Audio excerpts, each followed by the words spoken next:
With me today is Darren, and he's our manual therapist extraordinaire, and he's going to help decipher what the differences are between some of the manual practitioners that are out there and really give you an idea of when to go to somebody else versus otherwise, and the difference between each of them. So I'm going to let Darren chat for a long time, and we'll go from there. So Darren, what's like the biggest differences between things like chiropractor, physiotherapy, massage therapy, osteopathy, and us as kinesiologists? Well, I mean, we've been having these conversations around here for a little bit, and I think as my background as a strength and conditioning coach, athletic therapist, and currently studying osteopathy, I think I believe in a big melding pot of these professions. And I think the realities of the environment right now are that insurance drives some of this. And you have X amount of money that's allocated for chiropractic, for massage. And so there's a designation behind people's decisions as far as who they go and see for treatment or therapy. I think at the end of the day, it may be a utopia thinking, but I think it would be awesome to eliminate these designations, and that may be controversial to say, but to look at things as what are the tools in your toolbox from a manual therapy perspective and from a movement perspective. And I think there's a colleague of mine that uses the terms hardware and software issues with regards to the body. And all that means is if you have a hardware issue, it's looking at something more on the mobility side of things. And then if you have a software issue, you're looking at more of how the body takes the input from the nervous system and outputs it through movement. Right. And so oftentimes you go and see a manual therapist, massage, chiro, osteo, all of their tools are in the hardware compartment. Right. They're always looking at, can we make something move better or more? Right. Okay? If you go and see somebody like a kinesiologist or a strength coach, they don't generally have any tools in the hardware compartment. Yep. And they're only looking at the software compartment. Well, it presents a problem because you as the client, patient, somebody going to a professional to help solve your pain or your performance issue, if all you have is tools in one of those categories, but that person walks into your office and has the other problem, then you're going to hit up against the wall. Right. And so I think it's very important to start to meld these kinds of professions. And if you don't have both designations and you don't have a willingness to, then you better work with somebody that does, and at least recognize where your shortfalls are. Right. Can you further define what the difference being of hardware and software? I know that you and I understand what that means, but for a person who's like, I don't know who to go see with my injury, what's the difference there? Sure, and this, and I'm going to take a fairly complex issue and do my best to simplify it. There's overlap, okay? Of course. And I'll try to address that as simply as possible, but for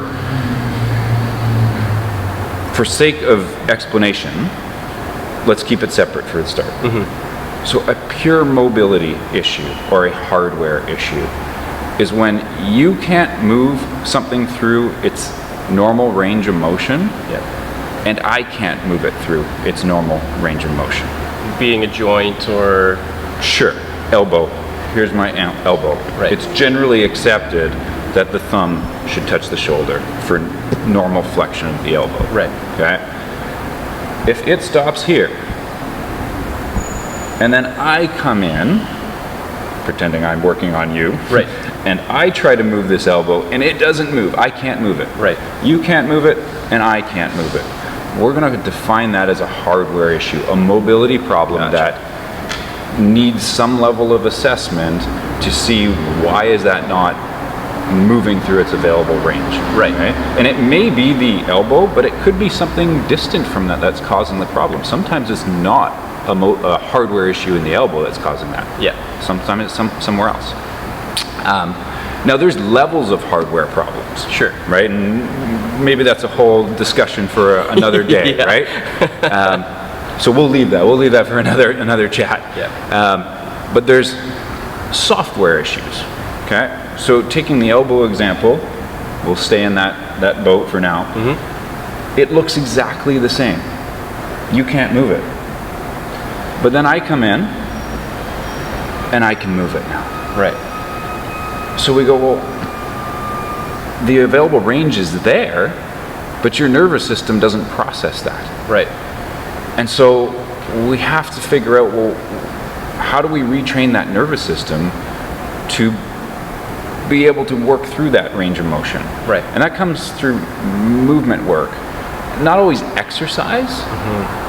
I think exercise, and we can define this at another podcast, sometimes can make this worse. It lends itself into their compensation patterns and makes their software problems worse. Mm-hmm. So we have to really dial in how they're moving to address these software issues. Yeah, that makes a lot more sense. I've previously had it oversimplified to be hardware being basically anatomy and software being primarily nervous system. Now that's a gross oversimplification of it, but what you just described there makes a lot more sense as far as like going through a process of treating somebody or how to look at somebody's issue or injury at that point.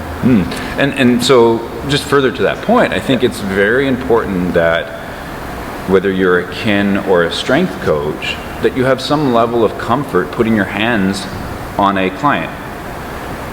From an assessment perspective, if you're watching them in the gym move and you go, oh, that movement doesn't look right. Yeah. Well, to help you figure out if it's a hardware or software issue, you need to be able to get your hands on that person and passively take them through some range and have a sense of what's normal and what's not, what's blocked, what's restricted. Right. And that's going to give you a lot of information as far as why that movement you're looking at in the gym doesn't look right. Because if it's a hardware issue, they physically can't do the movement you're asking. Right. No matter what coaching cue you give, they have to have something freed up for them. And sometimes you can give them tools on their own to work on mobility or hardware issues, but sometimes it does require some hands-on treatment from a skilled practitioner that recognizes what that hardware problem is. Right. Can you break down what the two big ones I find in our industry are chiropractic and physiotherapy? Those are the ones that get most people go to them, and then I would probably argue massage therapy. What's like the big difference between those three? Those are the big three? Well, again, I'm none of those. I'm not an RMT, I'm not a chiro, and I'm not a physio. Yep. I think that they're well recognized because they're large governing bodies that have done phenomenal jobs at marketing their members. Right. Okay? Which is all good. But I think in any profession, you're going to have some level of good and bad. Yeah. Right? Some people excel in what they do and some people don't. Right. It is what it is. I think from the traditional sense, chiropractic looked a lot at the spine and the neck. Right. And so people assumed if they had a back problem, a neck problem, that they would go see a chiropractor. Right. I think that's evolved quite a bit. I think you're seeing chiropractors that act a little bit more like physios. For sure. And they're getting into the exercise component, and they're not just treating necks and backs. And so I think there is this progression of the profession. With regards to physio, I think the assumption is that I need to move a little bit, and I need to do some physio. It's become the word physio is kind of like Zamboni in hockey, right? Like Zamboni's a brand, it's a make, but we just call it a Zamboni. And it's the same thing with physio. Like it's people associate physio with going and doing rehab. Right? They've come into some level of pain and they feel like, okay, let's go do physio. They're going to give me some exercises to do. Right. I think that's starting to change as well too. So physio, there's different levels of manipulative courses physios can take. Their hands-on skills are improving, and they're moving forward on the movement front as well. Yeah. There's sports physios. There's physios that are strength coaches, and so you're seeing this meld in that profession. Right. With regards to RMT, I think the tough part for some of my massage colleagues that do want to cross over and work a little bit more into movement is that their designation encompasses a word, massage, Right. that the general population come to have some these connotations of what that session looks like. Yep. So they come to a massage session, they want a massage. Right. They want to lie on that table, they want to shut their brain off, turn the lights down, listen to some music, and get rubbed. And it's all good, there's a place for massage, but I think it can wear on some of your better massage practitioners that recognize that this person may not need that, and there's some bigger level things, or they need to get out and do some movement, but that's not what that person came to them for. Right. And so sometimes it's the patient or the client that is dictating what that session looks like. Right. But again, I think it's changing. You're seeing massage therapists that are delving into kin work, and they're starting to take those sessions and shape their own clientele. Right. I think, does that answer your question on the different, like those are the big three? I agree with you. Yep. As an athletic therapist, Yep. the benefit that I kind of have is a lot of people don't really know what athletic therapy is. Right. And so they come and see me and I can do whatever I want. So I mix. Right. I mix my strength and conditioning background, I mix athletic therapy, and I mix, what I've learned in osteopathy thus far. And so sessions become this meld of, hardware work and software work. Yeah. And that leads me into the next question, which is going to be like, what are your designations first of all, and how does that play into what you do? And you don't necessarily need to go super deep into the treatment stuff, but like, what are your designations and what does that allow you to do? Sure. So I have a CSCS, which is a Certified Strength and Conditioning Specialist.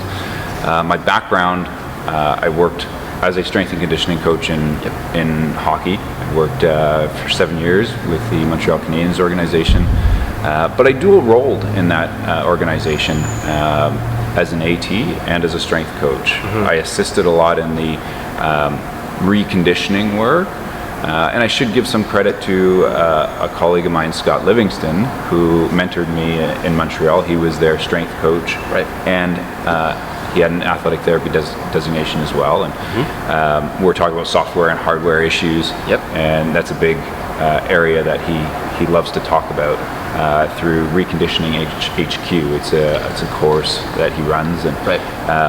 so he's kind of coined the term reconditioning, and I think to some extent that is what I do. Sure. We take people that come in and either start in pain or have a performance deficit, and we work through all of their potential issues, two of which are hardware and software issues. For sure. But it's not just those things. We Yeah. have to consider sleep, nutrition, psychology, stress, all these other factors. Again, a conversation for another day. For sure. But I think when you ask me what do, I think I do reconditioning. Right. Athletic therapy as a designation enables me to work on the sidelines in pro teams. The guy who runs out and takes care of that acute injury, and then takes them into the back, and from that point helps them through rehab back to the field of play. Right. But the ATs also work in clinical settings, just like I do, and Yep. so there's many similarities to physio. It's just a little bit of a different front end on the education perspective. Absolutely. And then with regards to osteopathy, I'm in my 5th year, or going into my 5th year. It's a very old manual therapy practice that encompasses cranial work, visceral, and all of the musculoskeletal. So it's going to look at the body really holistically and look at the interrelationships between those systems, Right. and see how one impacts the other. Yeah. So to me, those are really powerful hardware tools that we can take and help people that come in and do have those issues to get them back to their performance or whatever goals they may have. Right.